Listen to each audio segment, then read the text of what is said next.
Hello, it's me again, and today we're going to be going over plant-based protein. So, if you are going vegan or you know someone who has gone vegan, I'm sure one of the first questions that you will get or that you will ask yourself is, where am I going to get my protein? Well, you have nothing to worry about. A lot of plants contain high levels of protein. In fact, you can be vegan and still gain muscle mass and still gain healthy weight by eating plant-based sources. And a lot of these plant-based sources where you can get your protein from are a lot of foods that you've already been eating that you didn't even think had protein in them. So first and foremost, peanut butter. Peanut butter is a very high source of protein. It's a very high source of healthy fats. And it's also a very high source of carbohydrates. It's very low in sodium. And you can find a lot of peanut butters that do not have a lot of sugar. Peanut butter is very accessible. You can make it at home. This type of peanut butter we get is Justin's peanut butter. It's kind of on the higher end, but you can get peanut butter from the Dollar Tree. You can get peanut butter from Walmart. I mean, pretty much any grocery stores where you can find this stuff. This particular brand has 7 grams of protein. Your average peanut butter is going to have about 5 to 6 grams of protein. Per serving is 2 tablespoons. So a peanut butter and jelly sandwich can give you about 7 to 10 grams of protein in each delicious meal. And we haven't even gotten to the bread yet. Your second source where you can get a lot of protein from is bread. We usually go for whole wheat or whole grain bread. We usually try to stay away from bleached bread or white bread. You can find whole wheat bread for, if not the same price, a few quarters more than white bread. This particular brand that we buy, which is Sprouted Power, let's see, it's called Seven Hills. This particular brand has 6 grams of protein. So revisiting that peanut butter and jelly sandwich, 2 pieces of bread. Let's see here.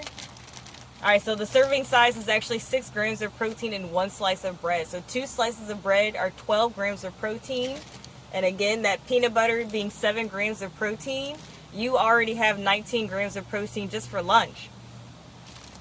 So some other sources where you can get protein from is beans. Let's see. So these are black beans. They have 10 grams of protein in each serving.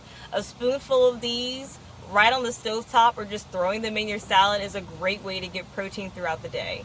And another thing that you can make with black beans is you can make black bean burgers, you can make black bean meatballs, and of course you can just throw them in a burrito. Super delicious.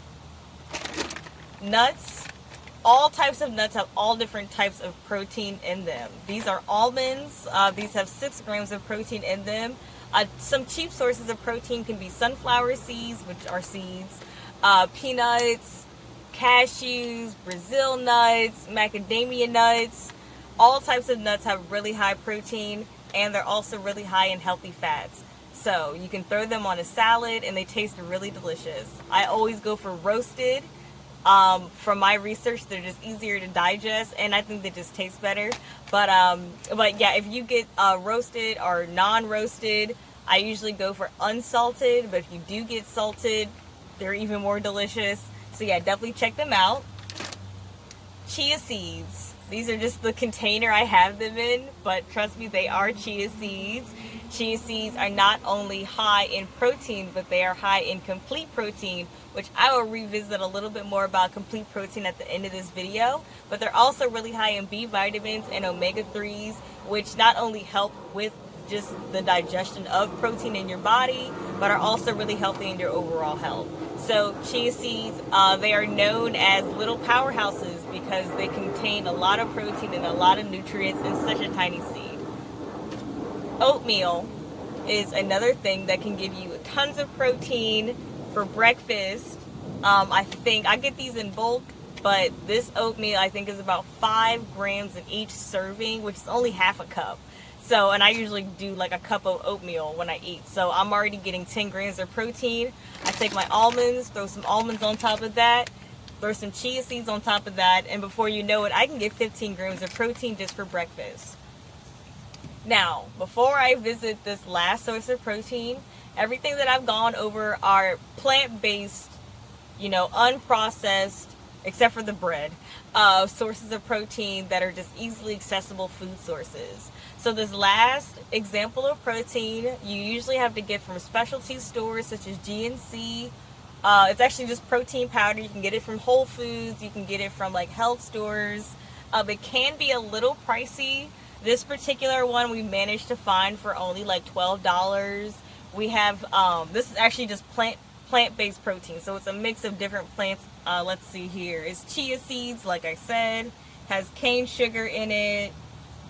A lot of them have soy in it. You can get soy-free protein powder, such as pea protein. You can get even like oatmeal protein powder. They're just using different plants and grinding them up really finely into, something that you can throw really into your smoothie.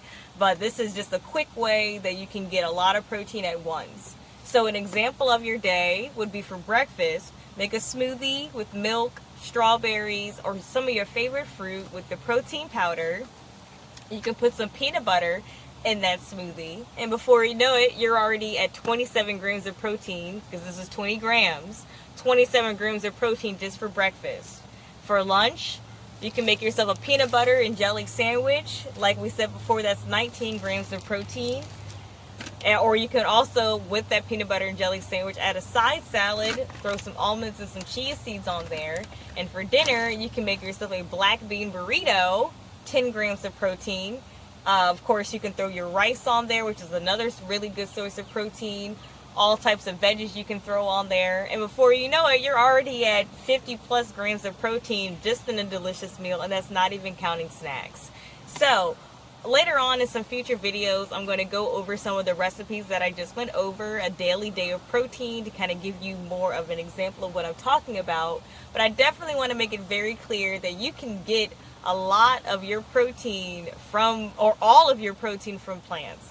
You do not have to eat animals to get your protein. In fact, a lot of those animals that get their protein from plants.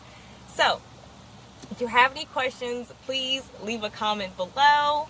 Please contact me on Instagram at eatfreshveggies, or you can email me at vegtrainer. And if you would like to explore the vegan lifestyle and learn more about foods that you can eat and different recipes that you can try out, please reach out to me, and I'd love to help you on your journey.